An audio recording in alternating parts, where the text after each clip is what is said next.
Breaking: second shooter in Vegas massacre just arrested. Look who it is. Ever since the brutal massacre took place in Las Vegas on Sunday night after a deranged psychopath opened fire on concert goers, it's been extremely difficult to get a straight story from the media. Many experts are crying foul over the media's narrative that there was only one shooter, including the Las Vegas sheriff, who says it was impossible, and a former Navy SEAL who said in a recent interview that the official story does not add up. Now, what we've been speculating since the shooting took place has just been confirmed after breaking news reveals that a second shooter has just been arrested for the Las Vegas massacre. According to breaking news from CNN, Mandalay Bay security guards Jesus Campos has just been arrested by Las Vegas authorities as being the second shooter in the massacre that took the lives of 59 and injured more than 500 others, CNN reported.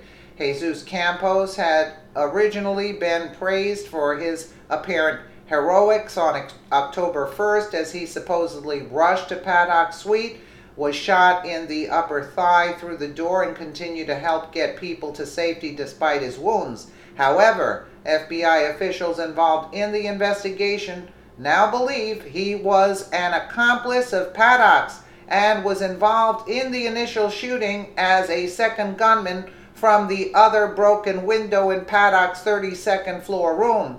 According to a senior FBI official, authorities became suspicious by the extreme amount of gunpowder residue found on Campos's hands and inconsistencies in his timeline of events. We believe he killed Paddock, shot holes through the door and his own arm to produce physical evidence for his cover story. Then went and lay next to the elevator, the FBI official told CNN. An anonymous source working on the investigation told CNN that authorities are now in possession of security footage showing Campos smuggling the firearms used in the massacre in through a Mandalay Bay loading dock in the days leading up to the event. It's a relief that finally the truth about that night is finally being revealed, despite the mainstream media continuing to push the narrative of a one-shooter operation since that fateful night.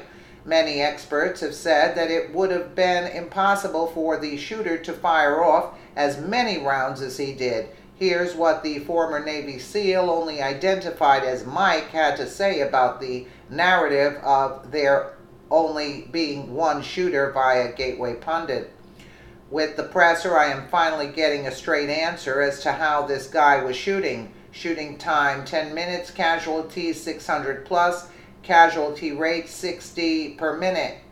This means he had to be hitting one person every second for the entire 10 minutes. With changing mags on an AR platform in semi-auto 30-round mags, a trained operator might get about 240 rounds off per minute. In reality, closer to about 160 to 180 per minute. And of note, you do this to a civilian version of an AR, it will fail. Metal fatigue. So there should be at least 600 expended rounds that were actually placed. Add in all of the spray of the stage and surrounding structures, and the round count goes way up. That is going to be one hell of a pile of brass and a fire hazard on any cloth. That is one of the reasons you want to be on the left side of the range and turn your collar up. Hot brass down, your shirt burns like hell.